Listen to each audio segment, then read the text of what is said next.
इस बुलेटिन में जानेंगे नीट यूजी के रिजल्ट में राजस्थान का दबदबा, राजस्थान में हजारों छात्रों की टूटी उम्मीदें, राजस्थान में प्री मानसून का असर, कई जिलों में झमाझम बारिश, राजस्थान में क्यों नहीं रहेगा एक भी रेलवे फाटक, राजस्थान के किस बड़े अस्पताल में हुई पहली एंजियोप्लास्टी और शुरू हुई सर्जरी की सुविधा।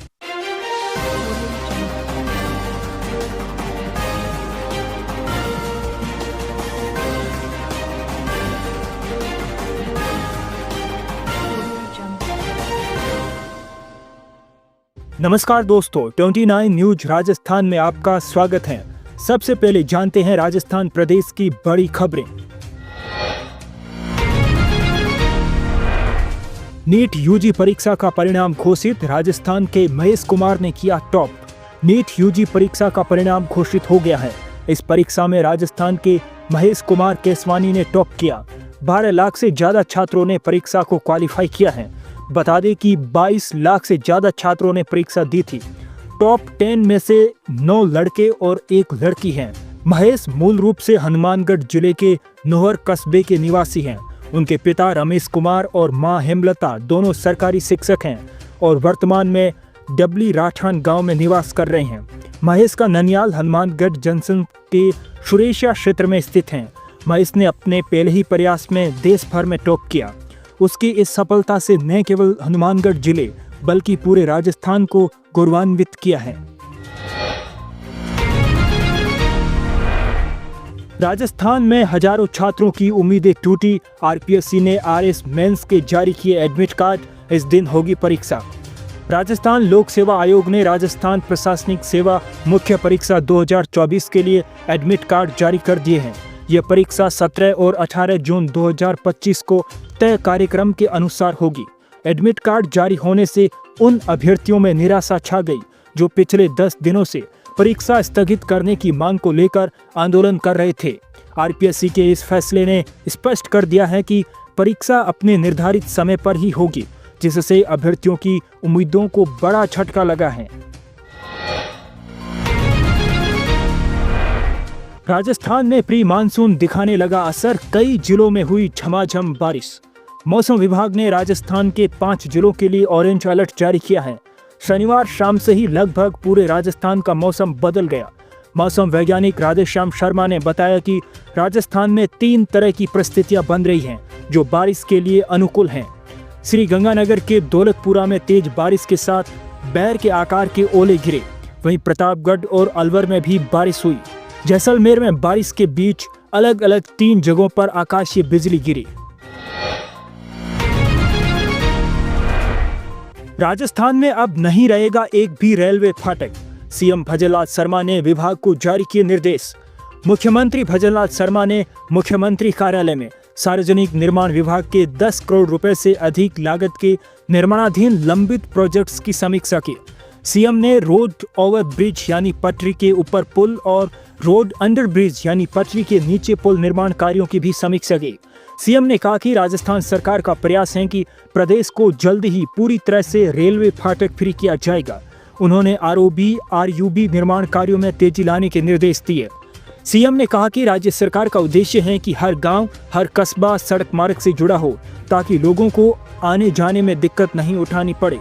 सड़कों के मरम्मत और सुदृढ़ीकरण से जुड़े कामों में तेजी लाई जाए।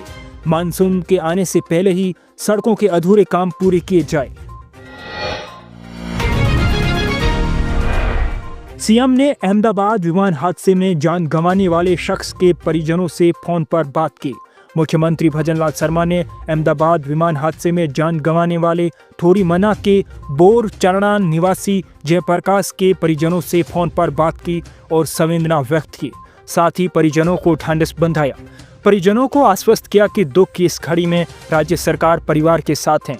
डॉक्टर जयप्रकाश पुत्र धर्माराम जाट निवासी बोर चारणान अहमदाबाद में रहकर एमबीबीएस द्वितीय वर्ष की पढ़ाई कर रहे थे, जिनका 12 जून को अहमदाबाद विमान हादसे में निधन हो गया था।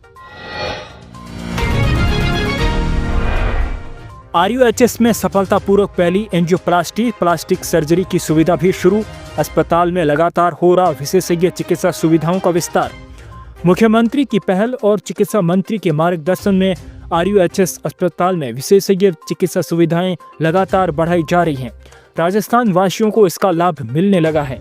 अस्पताल में शनिवार को पहली बार सफलतापूर्वक एक रोगी की एंजियोप्लास्टी की गई। साथ ही प्लास्टिक सर्जरी की सुविधा भी अस्पताल में शुरू कर दी गई। 2 जून को ही RUHS अस्पताल में एंजियोग्राफी और एंजियोप्लास्टी की सुविधा प्रारंभ की गई थी और 2 रोगियों की एंजियोग्राफी की गई थी। राजस्थान के इन 3 जिलों के किसानों को मिलेगा सिंचाई का पानी। केंद्र सरकार ने 16.5 करोड़ रुपए की दी मंजूरी।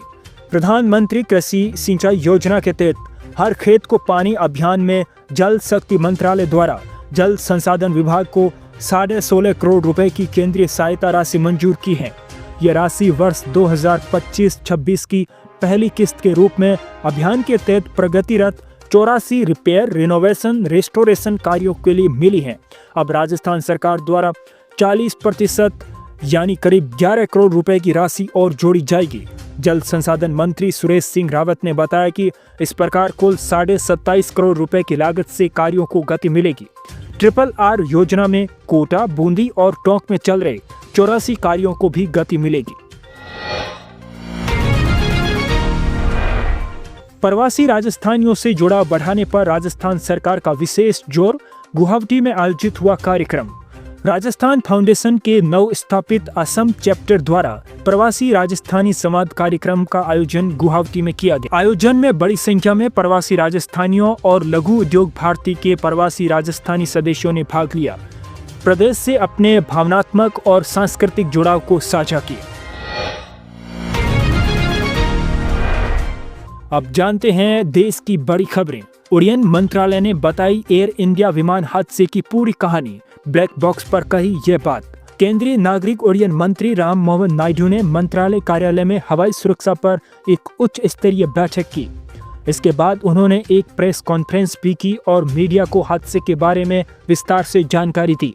उन्होंने बताया कि 12 जून को दोपहर इस विमान ने 1:39 पर उड़ान भरी और कुछ ही सेकंड में करीब 650 फीट की ऊंचाई पर पहुंचकर यह ऊंचाई खोने लगा, यानी इसकी ऊंचाई कम होने लगी। आगे बताया कि दोपहर 1:39 पर पायलट ने अहमदाबाद ATC को मेडे की सूचना दी, यानी पूरी तरह से इमरजेंसी थी।